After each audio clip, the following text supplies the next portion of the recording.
All right, I have 6:30. We'll go ahead and get started. Call the meeting to order. Ask for roll call, please. Here. Here. Here. Here. Here. Here. Here. Here. Here. Am I supposed to? Please join me in the Pledge of Allegiance. I pledge allegiance to the flag of the United States of America and to the republic for which it stands, one nation, under God, indivisible, with liberty and justice for all. All right, we have minutes from the regular meeting April 13 and special meeting on April 20. I move for approval of the regular meeting minutes from the 13th of April and the special meeting minutes of April 20th as written. Second. All right, with motion and a second to approve the regular meeting minutes and special meeting minutes. All in favor, say aye. Aye. All those not, same sign. All right, thank you for those that are in attendance this evening. I see we got a couple visitors. Thank you for being here tonight, and thank you for anybody that's at home listening and watching. We do have one person signed up for public comment, so at this time, I ask Thomas Carroll to please come up.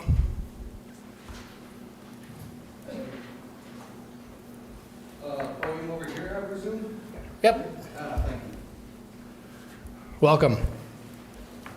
Thank you very much. I appreciate this opportunity for public comment. My name is Thomas Carroll. I'm a parent of two students in the district. One of them is finishing his 7th grade year. The other one is finishing his 5th grade year. Been in district for 12 years now. Absolutely love the Beaver Dam School District. Had great experiences here. Today I wanted to come and talk about the middle school bell schedule changes. Overall, I completely agree with the schedule changes. Going from the 10 periods to the 8 periods makes a lot of sense, reduces student churn, those kind of things. There are a few impacts that I am concerned about, though. So, specifically, the competition between the electives, the music, and the win time all being collapsed into a single block, that's going to create some competition for student elections. It's going to create some competition for that win time, which is used by a lot of teachers in a variety of ways. Our low performers get some intervention time during that period. Our high performers, which also need that extra time, get some intervention time. That's also when music practices historically have occurred at the middle school. And it seems like having win in the same block as music is going to hamper that. And I have a concern about when that practice time for students can happen. My oldest son participated in solo and ensemble this year. He actually went to state. And when we were coming out of state, he got a 1 at state, by the way, 7th grade, Class A song, knocked it out of the park. But we were coming out of there and I'm like, hey Alex, what was some of the things that led to this moment, that led to you doing so well? And he talked about Miss Lefebvre pulling him out during win time, doing some one-on-ones, going through the music, talking about it, and really getting him up to the point where he understood the song fully and could perform the song instead of performing the individual notes and the individual lines that he was doing. With the bell changes, I first found out about it when he came home and said, hey, I can't take the electives that I was going to sign up for this year because the choice is music or electives. So recently, more communications came out, and it turns out that the choice is kind of music or everything else. And the everything else has really cool stuff in it. We have our flight and science, we have the app development program, all kinds of interesting electives that help our students be career ready. The problem is, if you choose music, all of that is locked off to you. So now we put our parents in the situation of, do we send our students through music throughout middle school, or do we send our students into the elective programs that are going to make them career ready throughout middle school? And I think the big problem in that is a lot of the kids are excited for some of these electives. And that means that some kids are going to choose not to pursue music. And this is where I have to bring up some of my professional experience. I'm a principal engineer working for a network engineering team within Charter Communications. Been doing that for almost 20 years, spent the last 12 years as a principal engineer. Do a lot of mentoring, do a lot of training. And there was a weird thing when we got together with the most talented engineers in my company. We would all get talking about music, and we all had music in our backgrounds. So I did a quick straw poll. Turns out 9 out of 10 of our top 10 engineers have music in their background. You look at the top 20, that goes to 16. So I did a straw poll of some of our entry-level guys, got about 40%. I said, hey, there might be a relationship here. So I went and did some digging on behalf of HR, and I found some studies from 2019 and 2020 that directly links musical studies to academic performance. And I know that one of our strategic goals as a school district that I support is raising our proficiency numbers. If we make students choose between all the really cool stuff that their friends told them was awesome and music, many of them will choose not to pursue music. With a reduction in the total number of students studying music, that will suppress our academic achievement scores based on the results of these studies. I have links to them and everything. I can send them to you if you want, but I brought my citations. All right, just to kind of close out here, that was a bit of my professional experience. Here's my personal experience. I have a student in 5th grade. He's about to go to middle school, and we have to make the choice, music or everything else. And it's really hard. We spent a long time talking to him about what that means and what that's going to mean for him throughout middle school. And I'm proud of him. He chose music, but if he had chose the other one, I couldn't be disappointed because they're both great. One of my big concerns is other students are not going to make that choice. And as Brandon, our middle school principal, described it, the crown jewel of, Beaver Dam Middle School is our fine arts program and our fine arts night. If we have fewer students participating in music, in 2 years, we're going to have fewer students participating in music in the high school. We have an award-winning music program in this town and in this school district. And I think that without taking another look at the bell changes to give some more agency to the kids and to help put both things back on the table, we're going to be in a situation where we're going to suppress that music program and erode over the next 2 to 5 years as we get a reduced headcount and reduced skill capability. So those are some of my concerns with the bell schedule, and hopefully you'll take it to heart and just take another look at the bell schedule, because I really like the 8 periods, and I think there are some ways that we can move some periods around, give some agency back to the kids, give them the full spectrum of opportunities that exist in the middle school without taking away from any of the goals of the changes in the first place. Please take it under consideration. Thank you. I appreciate your comments. Thank you.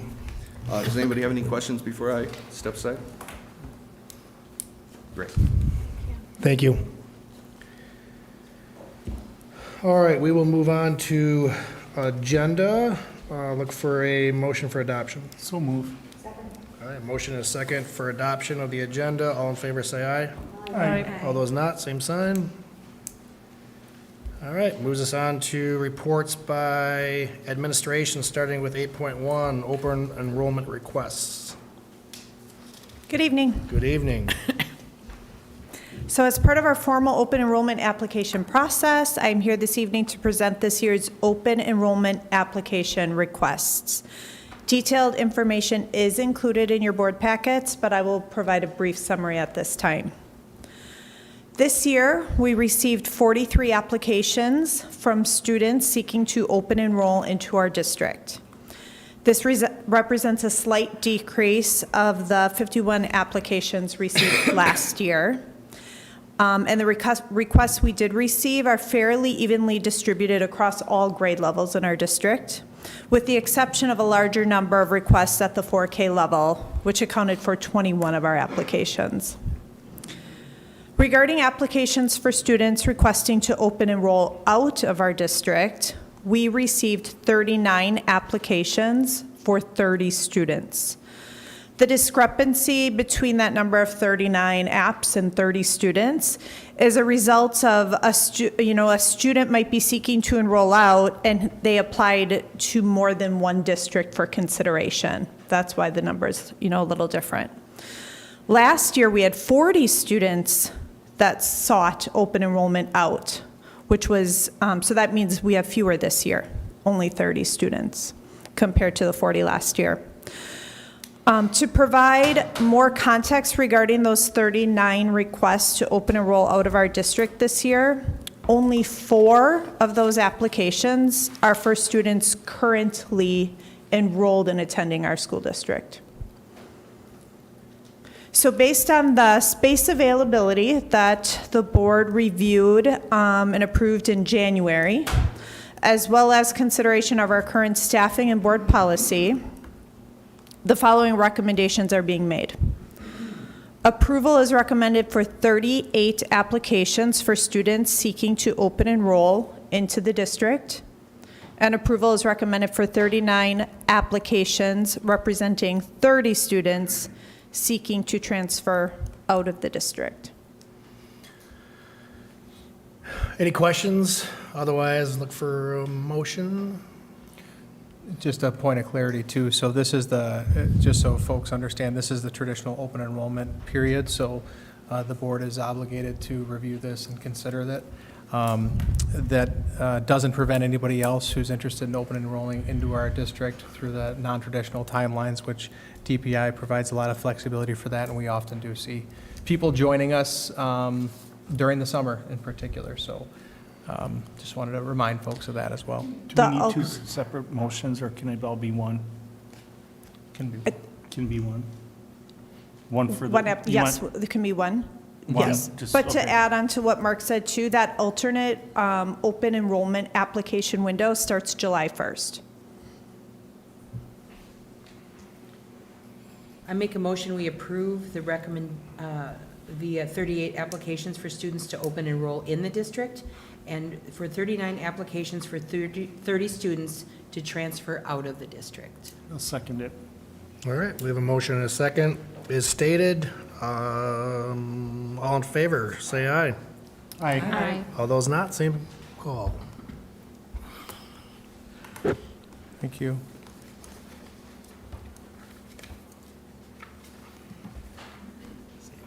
Go ahead. All right, I am here to discuss the proposed calendar for the 27-28 school year. It has 173 student contact days. There are 12 in-service days planned and 1 collaboration day.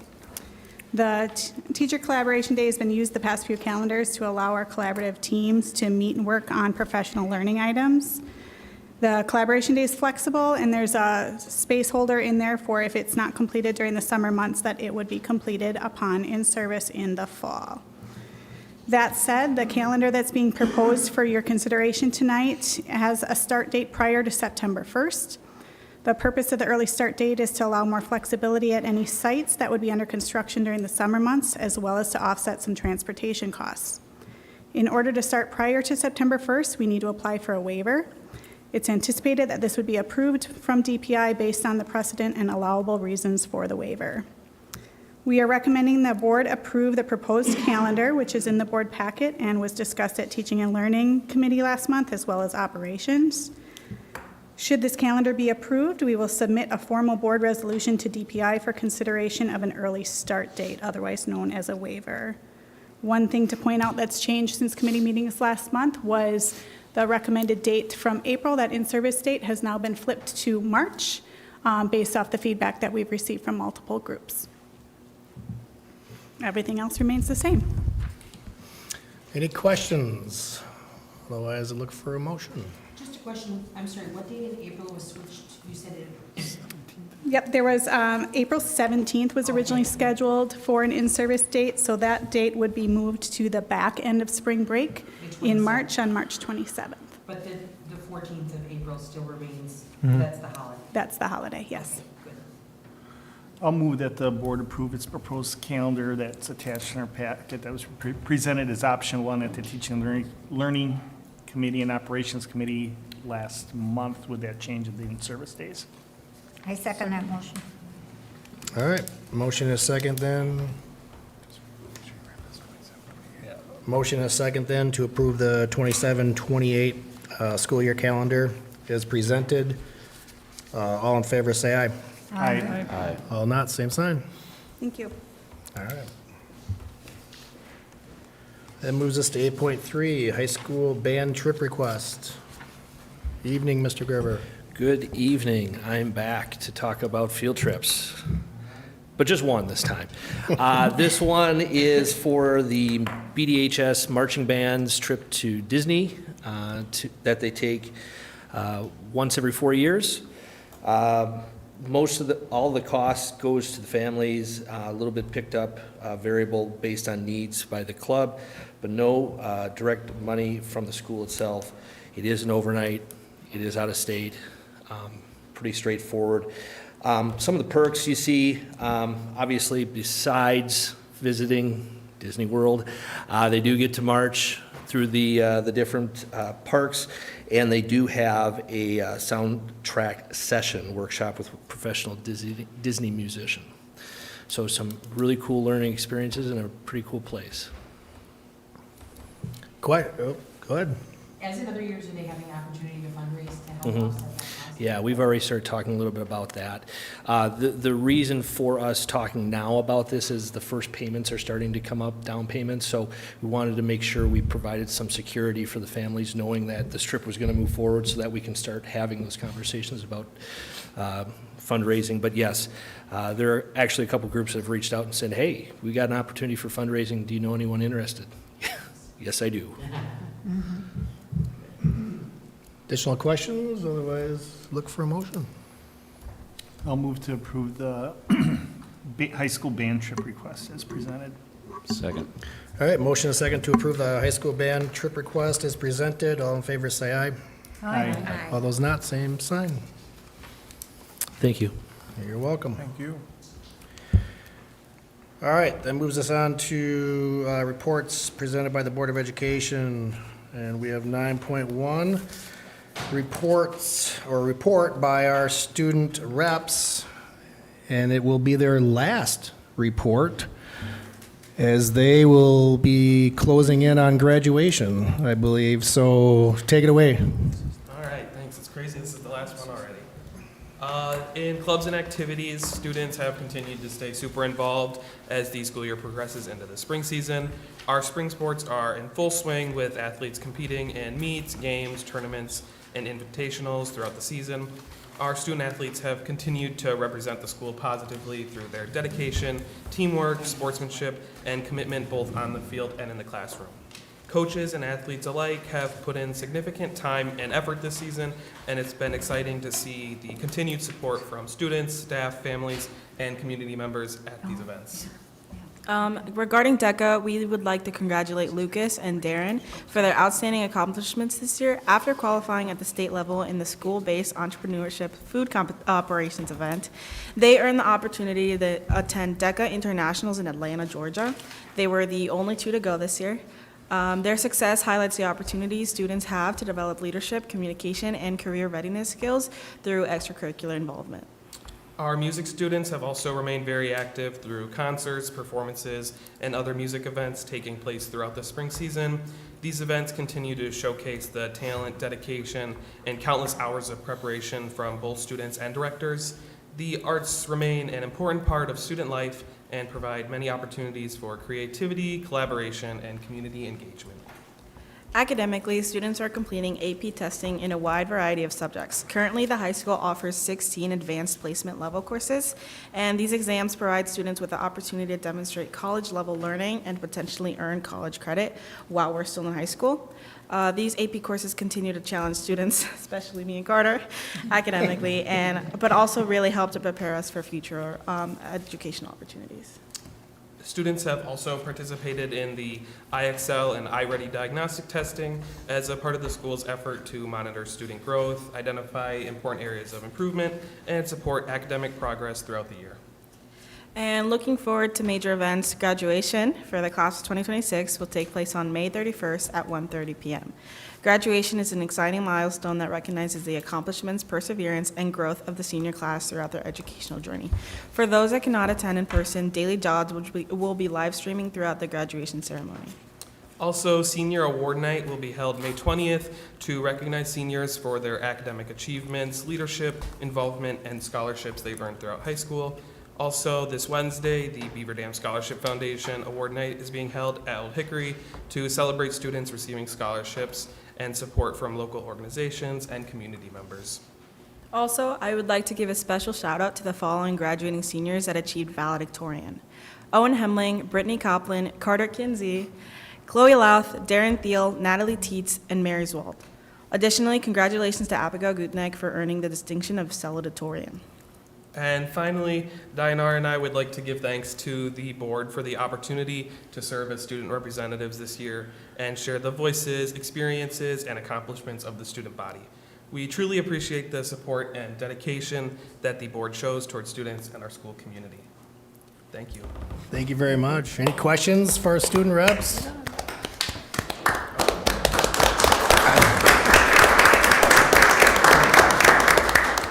So I do have one question for each of you. So Dianara, what's next?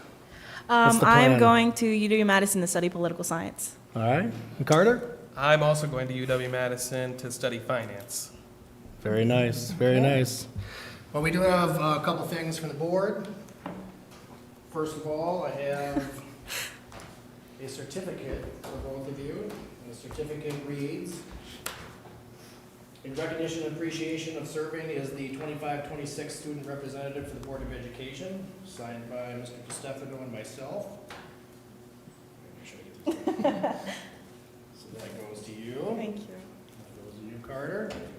And then on behalf of the board, we have, make sure I get these right too.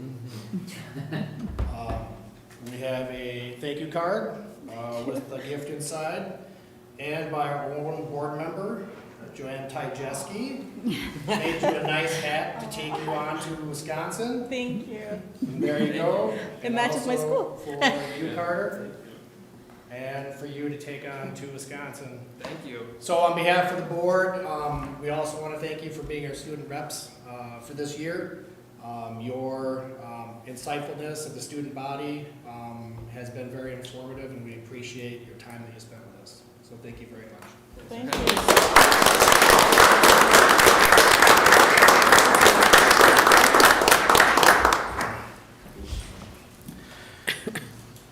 All right, that will move us on to Operations Committee. I'm going to ask, oh, Ryan's up there. I was going to ask Mr. Catchman to present a summary on the transportation bid process and recommendation in regard to the transportation service contract. Sure, thank you.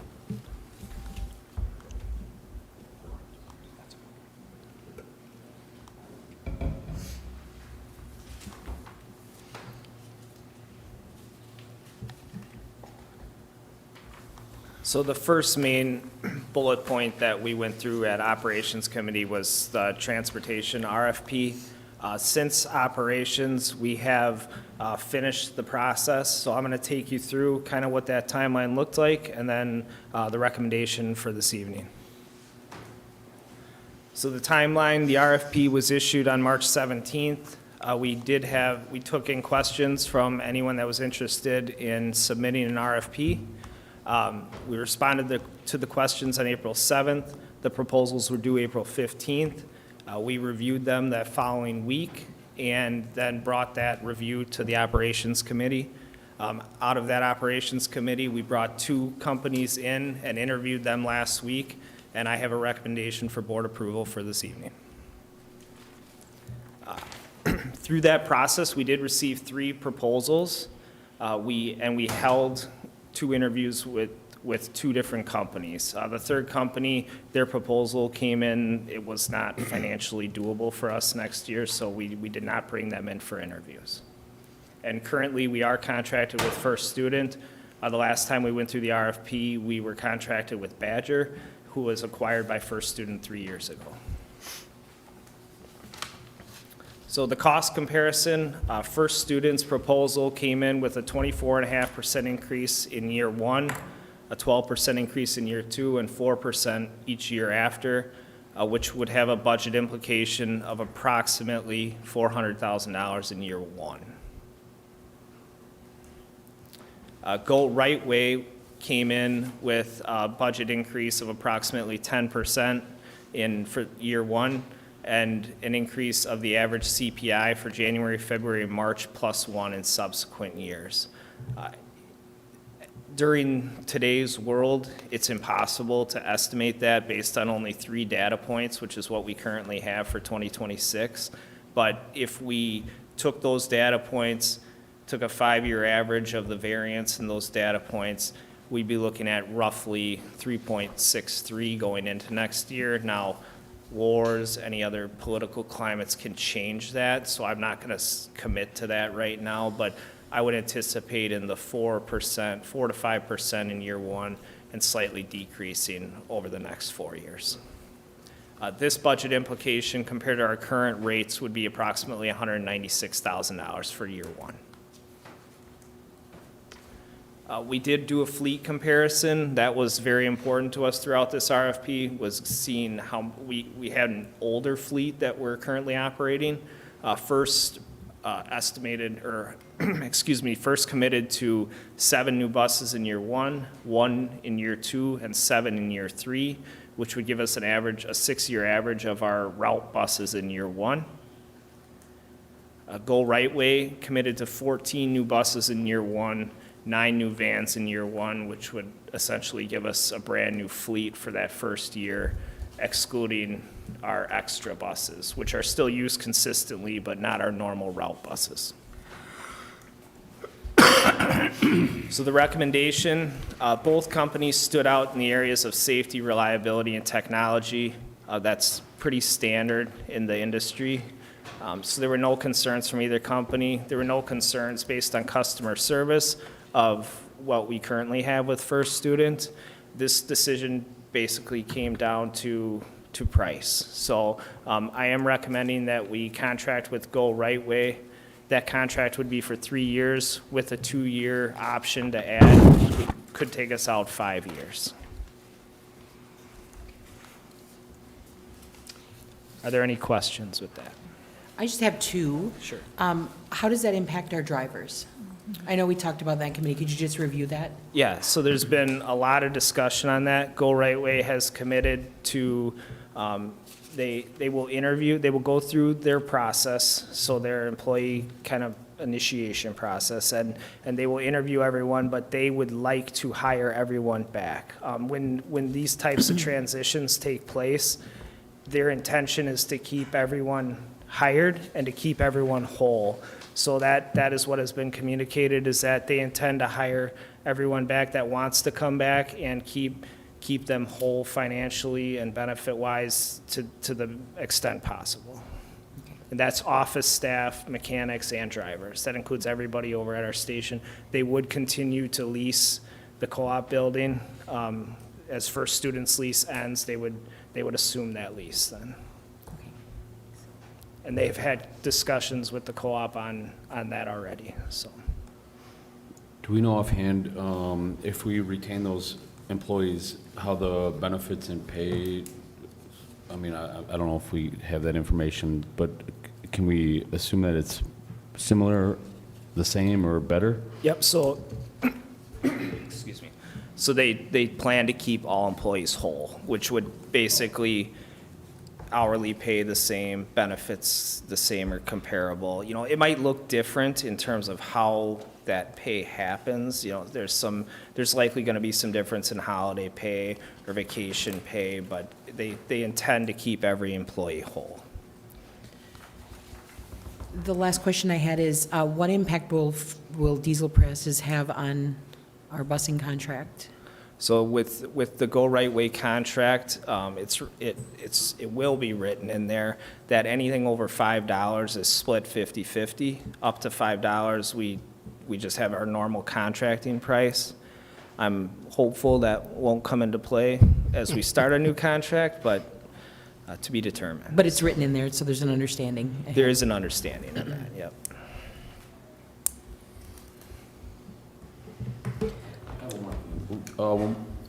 So, first student took over for Badger. I mean, did we have any, was there any concerns brought to us from any of the employees at that point through that transition? I mean, are these, I think anytime there's a change, there's some concerns brought forward. I can't speak to that directly because I kind of came in after that transition was already announced, but it certainly makes people nervous, but I would say the transition was pretty seamless from a driver and me working on the contract with the manager of the terminal there. I think everybody has different processes, and firsts are certainly different than Badger and likely will be different than Right Ways, but they adjust. Our team over there is excellent. They've done a really good job for a really long time, and most of them have been through this transition before, so I've been assured multiple times by the terminal manager over there not to worry about it, and I think that I think this is the right decision. yeah, I mean, it's a significant cost savings, so I can appreciate that and support that. Thank you.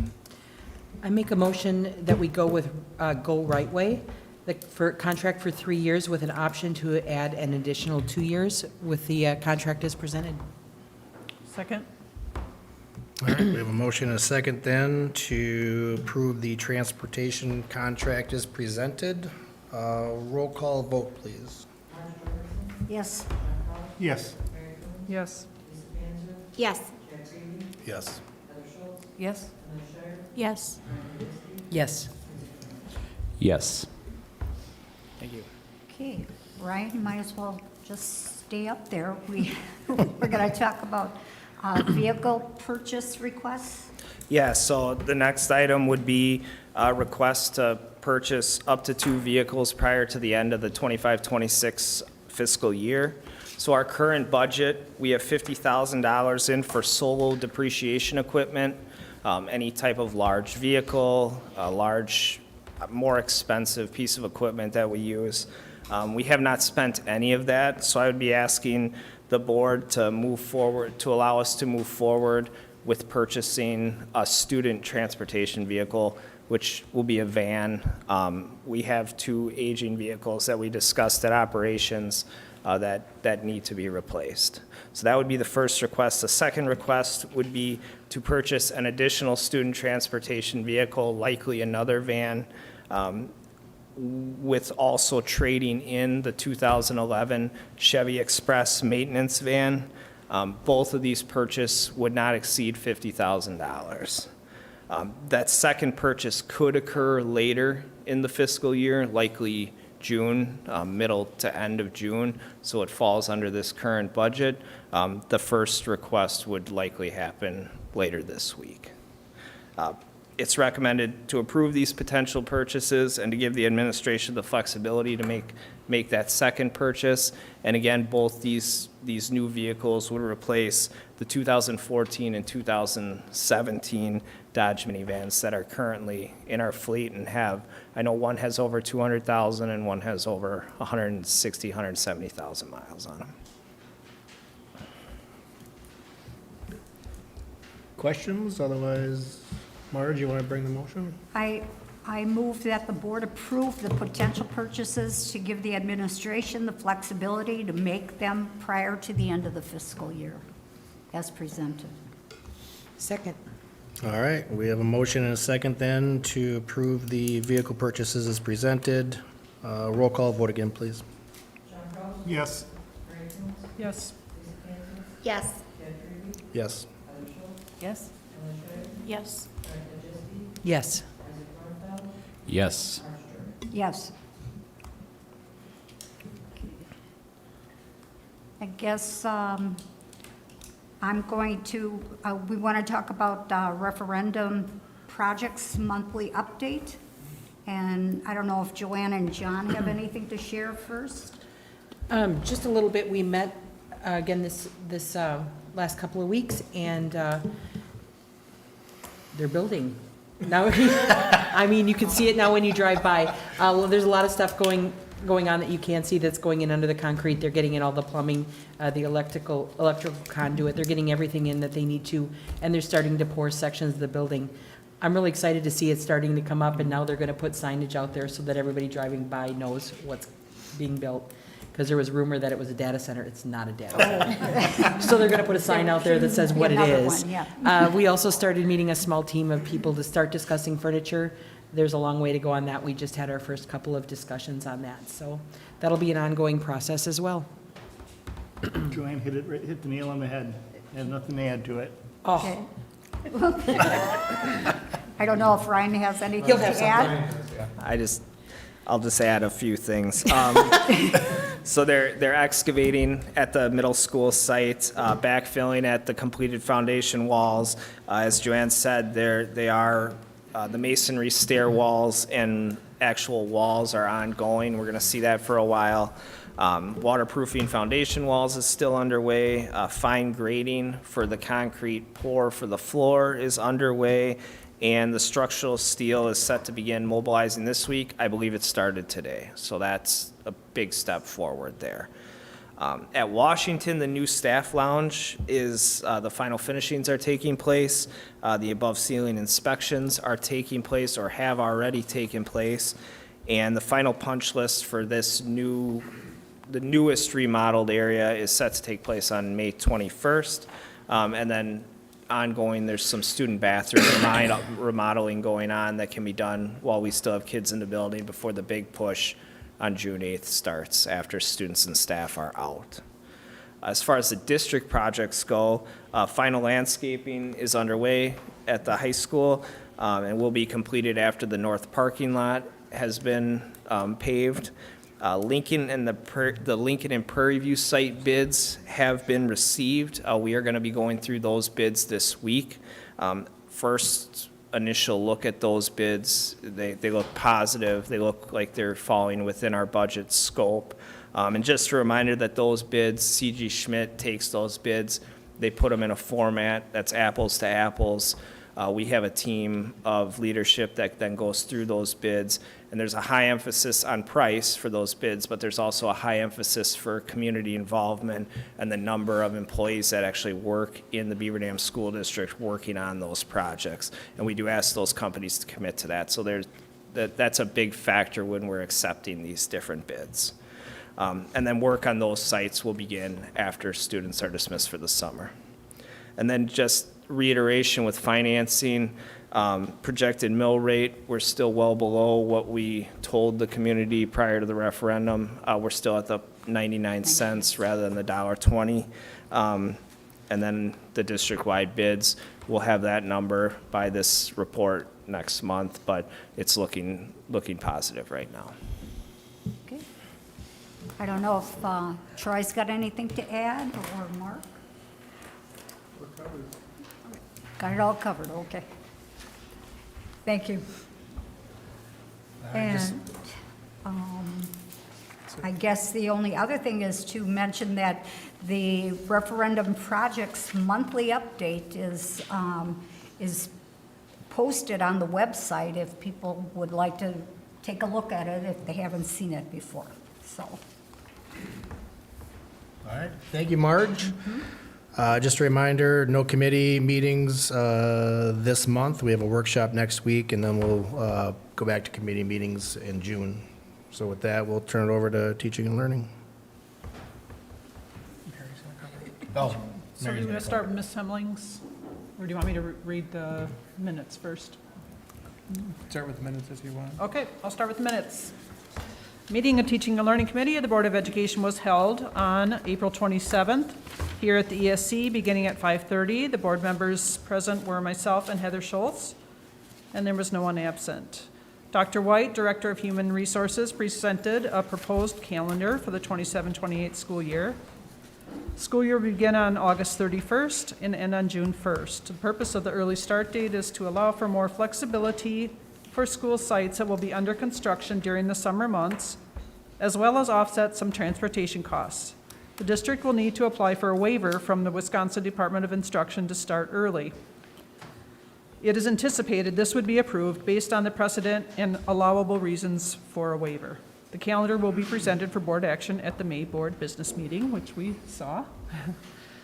Ms. Hemling, Secondary Teaching and Learning Coordinator, provided additional information and context regarding the Cooperative Academic Partnership Program, CAP, chemistry course proposal that the committee had previously tabled. CAP chemistry is designed as a dual credit alternative to AP chemistry. She shared school report card data, AP and dual credit enrollment data, and an overview of CAP versus AP. Key considerations include the high impact that the high school leadership transition may have on program decisions and a future review of current funding practices for AP exams and dual credit tuition. Ms. Hemling provided an update also on the 25-26 curriculum review cycle and outlined upcoming instructional resource approvals and course guide revisions. The district continues implementation of a structured 6-year curriculum review cycle to ensure all content areas are regularly evaluated for alignment, instructional effectiveness, and resource sustainability. She reviewed content area updates, including costs. Curricular resources will be presented at the board meeting for action, presented for action at the May business meeting, which will happen here in a minute. The next committee meeting is scheduled for June 22nd. Yep, and I just have some updates. What was posted for you, I just have some updated costs. So I just want to update to you compared to what we had at committee. So it's CTE, which is Career Technical Education, World Language, Digital Literacy, Secondary ELA, High School Math, K-8 Intervention, Math Intervention, and K-12 SEL, which is Social Emotional Learning. A few updates was with World Language. We decided to go from a 6-year quote down to a 3-year quote. We also looked at a 1-year quote, but the 3-year quote was a better price. This will give teachers the opportunity to have some online opportunities for their students with their textbook, but then after 3 years, we can gauge whether if they're using it a lot versus paying for 6 years of it. They will definitely get their textbooks regardless, but that was a one purchase item. The next one, we have updated ELA costs for the middle school level, and that one is just geared in more to the exact enrollment that we're going to have next year. For math, high school math, they were doing a pilot using IXL as their credit recovery program. That just recently wrapped up, and they discovered that IXL might not be the best choice for them, and they want to continue with ALEX, which is what we've currently used in the past. It is paired up with the textbook that they're going to be using, which is Reveal. So I go back to the company and just ask for a quote to add ALEX access, so those students would have it for their credit recovery. So that cost was updated there. Overall, with all those changes, the curricular resource cost went down $24,500. And then my recommendation is for approval for these resources for next year. Are there any questions? Anybody have any questions? Otherwise, if not, Mary, you want to bring a motion? Yeah, no questions? I move that we approve the curriculum resources as presented. Second. All right, we have a motion and a second then to approve the curriculum resources as presented. I'll ask for a roll call vote again. Yes. Yes. Yes. Yes. Yes. Yes. Yes. Yes. Yes. Thank you. All right, that moves us on to 9.4, board engagement and recognitions, opportunity for the board to share out any engagement opportunities or recognitions they have. So with that, I'll turn it over to the board.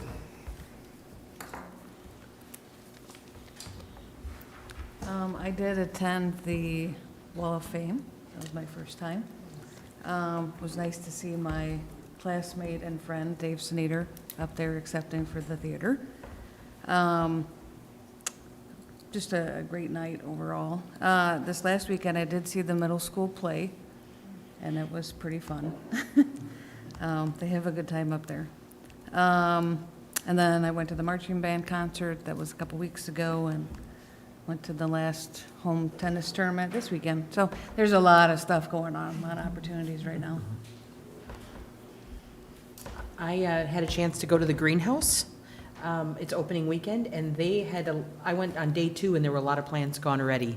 So it looks like they had a good year. I heard them say they planted a lot more, because last year I think they sold out in a day. I have kept those plants alive under my control for 2 weeks now, so it's a successful season so far. Your farming background's coming My out. farming background's strong.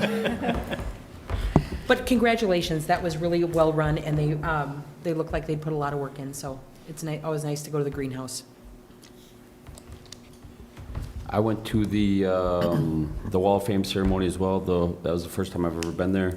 That was just a very wonderful event. I really enjoyed my time there. We got to celebrate Mr. Gary Spielman, which was great. We got to celebrate the theater, which, you know, my son is involved in the theater, and I can't say enough good things about that community theater.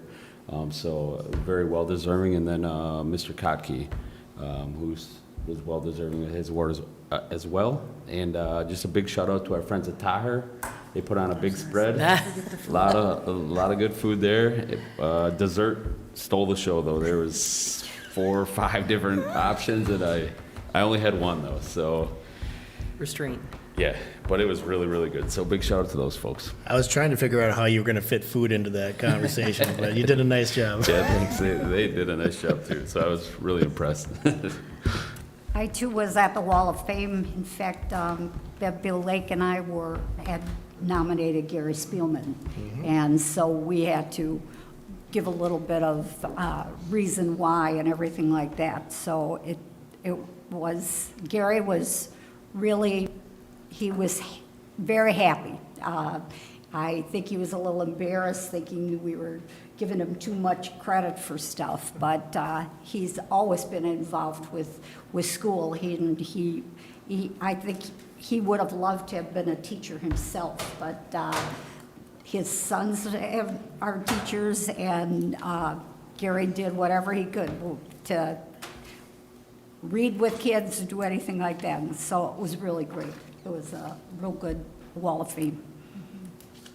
I was at the Wall of Fame as well, and I echo these comments and just want to add that it's just very honoring to those who are recipients of those awards, and thanks to Mary for all her work that she does putting that together.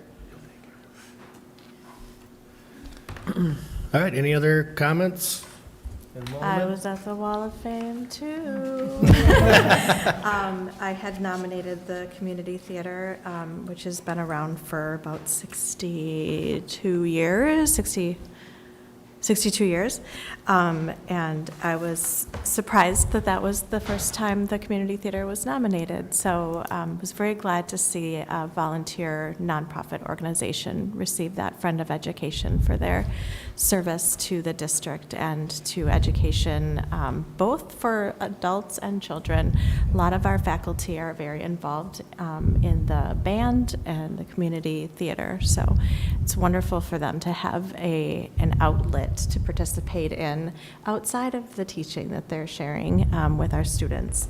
And then also had the pleasure of attending the marching band concert, the concert band concert, the concert choir concert, and I hope to see you all at 7:30 at the a cappella concert on this coming Friday. Thanks to Mr. Richard for all your sound support at all of those concerts. One thing I wanted to add,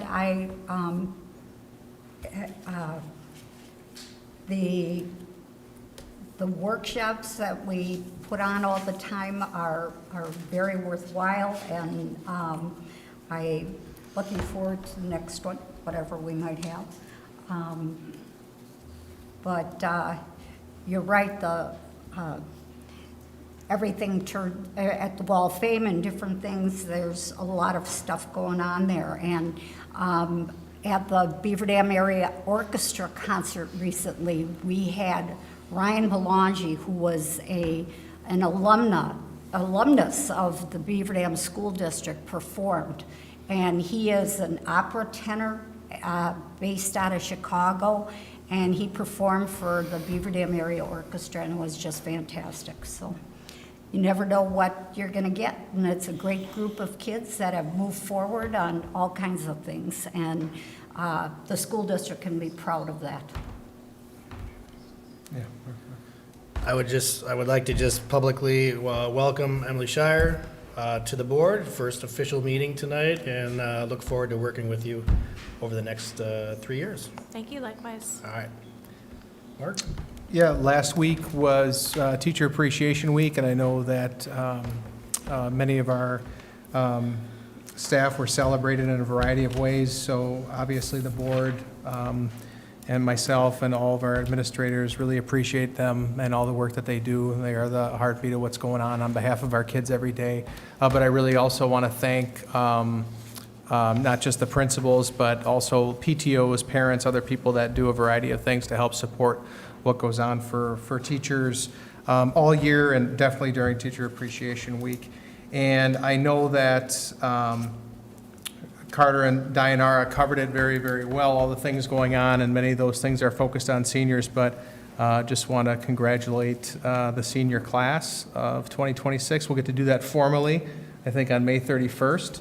But a great class, deserving of a lot of things, and we really appreciate them. And Mr. Casper's bringing us the slate of graduates, so the board can officially approve that, and we can move forward and get some diplomas taken care of and all that. But that is the pinnacle of what we do in K-12 education, so it's important that we celebrate you guys as well. Looking forward to graduation. All right. Yeah.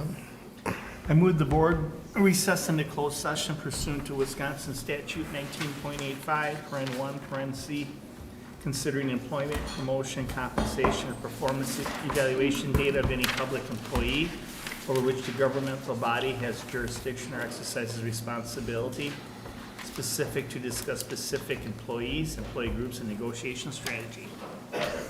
Second. All right, motion and a second to move into closed session. Ask for a roll call vote, please. Yes. Yes. Yes? Yes. Yes. Yes. Yes.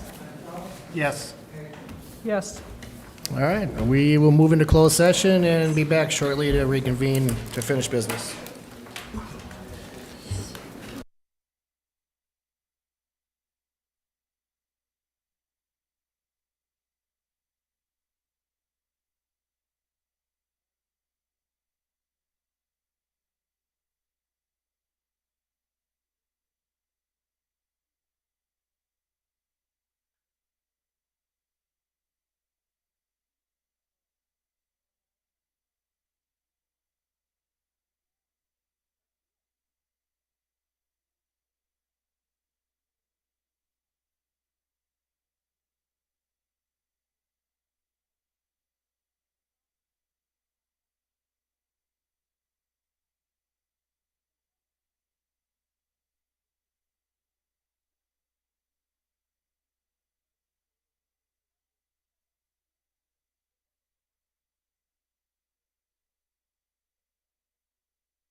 All right, Mary, good?